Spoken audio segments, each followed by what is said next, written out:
Season 3, No More Nice. This episode is entitled Unlimited Access is Not Love. The emotional cost of being the quote-unquote strong one. I think so many of us misunderstand what a high-performing woman actually is. I think we often picture corporate offices and women in corporate suits, very masculine suits like the business suit, executive titles, women in heels carrying briefcases, boardrooms, six-figure salaries, the company car, the corner office, women that are constantly, quote unquote, winning. But a high-performing woman or women, they are also the stay-at-home mother who has 5 kids and they're in multiple things, but she still finds time to organize and plan and do carpools and show up for their PTA meetings. And she's still an involved mom. And she makes all of their birthdays feel amazing and they all feel individually special. She's the woman who is emotionally managed an entire household. She's also the woman who's married to a high-profile athlete or executive or business person or businessman who still is able to manage the household in a way where he gets to come home and just relax. The high-performing woman is also the caregiver that everyone depends on. She's also the woman who is balancing grief while maintaining responsibility at the same time, simultaneously. She's also the entrepreneur who's building while she's exhausted. And she's also the entrepreneur who's working a 9-to-5 job who wants her entrepreneur job to be her full-time job. She's also the daughter holding families together quietly, the woman who is surviving emotionally while still producing for everyone else. And eventually, many high-performing women, like myself and you, we become emotionally depleted. And it's not because we lack strength, but because we've been strong for far too long without reciprocal care. Enough of it anyway. So this episode is for that woman. It's for me. It's for you. The woman who has mastered survival so well that nobody ever notices how exhausted they actually are. How exhausted we actually are. Because people don't notice it because we're quote unquote the strong ones. And we keep going in spite of it. Hey y'all, I'm Madison Samone Chase, also known as Miss Chase. I was raised by an incredible single high-performing mom who is my biggest fan and my BFF, my bestie, my best friend for real. I am a celebrity certified personal trainer, fitness and wellness expert, and sports and entertainment media host. I was born in Fort Worth, raised in Dallas, and built in Los Angeles, California. I trained at H.E.R with the School of American Ballet, becoming the world's only 3-time ESPN Miss Fitness champion, appearing in over 450 fitness DVDs.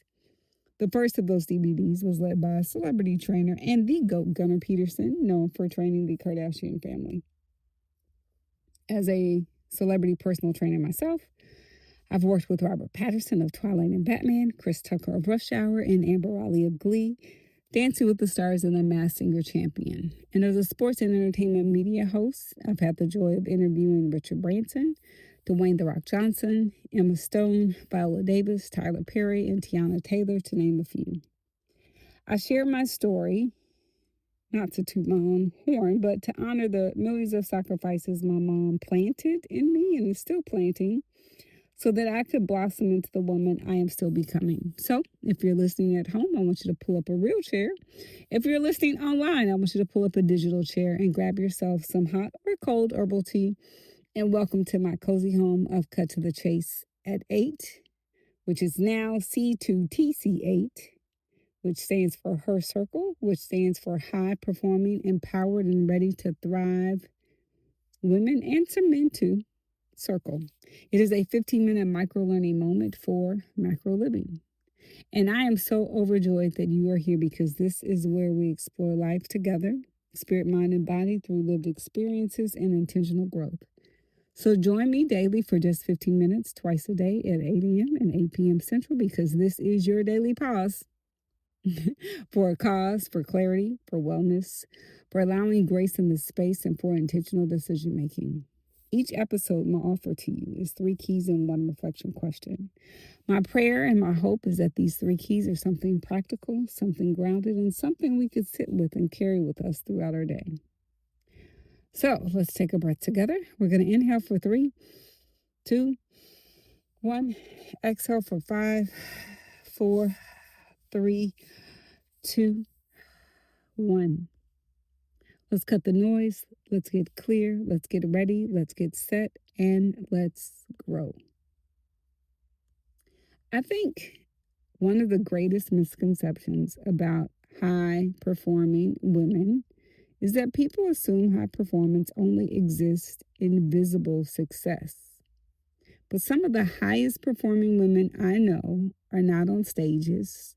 They're not CEOs. They're not influencers. They're not executives. Sometimes they are also mothers, caregivers, daughters, ministry leaders, teachers, nurses, entrepreneurs, artists, women quietly carrying entire families emotionally.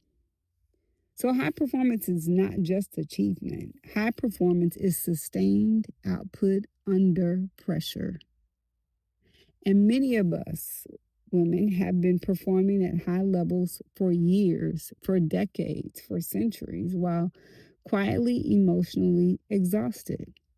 Because many of us became highly skilled at adapting, surviving, showing up, carrying responsibility, managing emotions, fixing problems, suppressing discomfort, and continuing to function no matter how overwhelmed we feel or felt internally. And that's why burnout often goes unnoticed in high performing women because functioning became normal. Overextending became normal. Emotional suppression became normal. Hyper independence became normal. Being the strong one became our identity. And eventually we stopped recognizing what constant emotional output was actually costing us. I know for me personally, I spent years advocating for everyone else with the intensity that was so beyond what I was giving to myself. And I slowly stopped giving to myself and became emotionally available, emotionally dependable, emotionally reachable. I supported dreams, encouraged people, helped build their visions, held space for them, showed up, adjusted, adopted, adapted, overextended grace, staying, understanding, staying, and stayed, accommodating. And somewhere inside of all of that, I stopped noticing how emotionally depleted I had become. Not because anybody forced me, but because I had normalized carrying too much for far too long. And honestly, I think many high performing women quietly live inside of that vicious cycle. And not because we lack strength and not because we're incapable, but because capacity without boundaries eventually becomes exhaustion. Especially when a woman ties her worth to being needed, being useful, being dependable, being accessible, being emotionally available, or being the person everyone can lean on and count on. And eventually a woman wakes up realizing I became emotionally reachable to everyone else except me. And that realization changes you because accessibility and intimacy are not the same thing. And many of us confuse the two. And just because someone has access to your time, your emotions, your energy, your wisdom, your softness, your resources, your gifts, your creativity, your artistry, your labor, your encouragement, does not mean they know how to steward you emotionally. It does not mean they know how to care for you emotionally. Some people only appreciate what we can provide without understanding what it actually costs us to constantly provide it.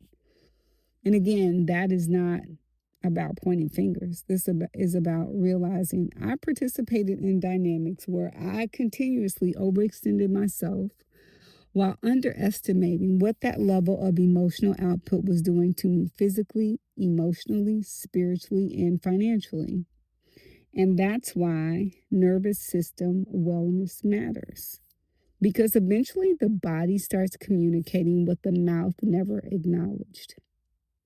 Exhaustion, anxiety, brain fog, inflammation, irritability, emotional numbness, disconnection, hypervigilance. Because our bodies, they keep receipts, especially when a woman keeps suppressing herself to maintain peace. And that's why SAC matters. Spontaneous assertive communication. SAC. SAC is not aggression. It's not harshness. It's not bitterness.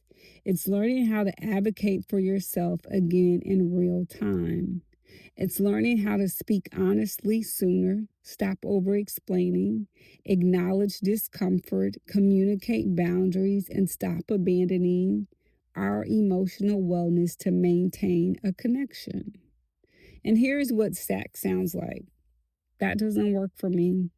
I don't have the capacity for that. I need reciprocity. 2, TOO. I need time to recharge. That conversation felt dismissive. I could support you without carrying you. I'm learning to stop overextending myself. And that is not selfishness, that is stewardship. And honestly, I think women are grieving more than people. Sometimes we're grieving things that we think we actually needed. I think many women are grieving old identities, old patterns, survival versions of themselves, over functioning, unequal relationships, unequal partnerships, and years spent believing that self depletion was proof of being nice and being good. And now many of us are rebuilding differently, more rooted, more discerning, more intentional, more aligned with our destiny, more aligned with our purpose, more emotionally honest, more aware of what unrestricted access actually cost us. And it's not becoming a heart that has hardened, it's just becoming wiser with our softness. Which brings me to our 3 keys. Key number 1, high performing women are not just corporate women. High performance is sustained responsibility, emotional labor, adaptability, and output under pressure. And many women, including myself, are high performing, and we've been carrying entire ecosystems quietly for years. Key number 2, capacity without restoration eventually becomes depletion. Being dependable is not the problem. Living without reciprocal care, boundaries, rest, or emotional stewardship is. Which brings me to key number 3. Rebuilding starts when we begin advocating for ourselves again and again and again. And that is SAC, spontaneous assertive communication. Not louder communication, not harshness, not control, but emotionally honest communication that protects our nervous system, our peace, our wellness, and humanity. Which brings me to the one reflection question. Where in my life have I normalized overfunctioning so deeply that I stopped noticing what it was costing me emotionally, physically, spiritually, or financially? So before you go, I just want to say thank you, truly. It has been an honor sharing this time with you, sitting with you, and praying for grace in this space, in this season that we're in. So if today's episode offered you clarity, grounding, or a pause for a cause you didn't know you needed, I ask that you please subscribe and share this episode with someone you care about, and leave a comment so that this isn't a monologue, but a dialogue. Let's close with one breath. We're going to inhale for 3, 2, 1. Exhale for 5, 4, 3, 2, 1. I'll see you tomorrow at 8 a.m. and again at 8 p.m. Central. Join me every month on the 15th of every month for 15 days for 30 new episodes released twice a day. This is Cut to the Chase at 8, C2TC8, H.E.R Circle, which stands for High Performing Empowered Women Who Are Ready to Thrive. I'm Madison Samone Chase. Let's cut the noise. Let's get clear. Let's get ready, set, grow, and go, and be great. Blessings to you and yours until tomorrow.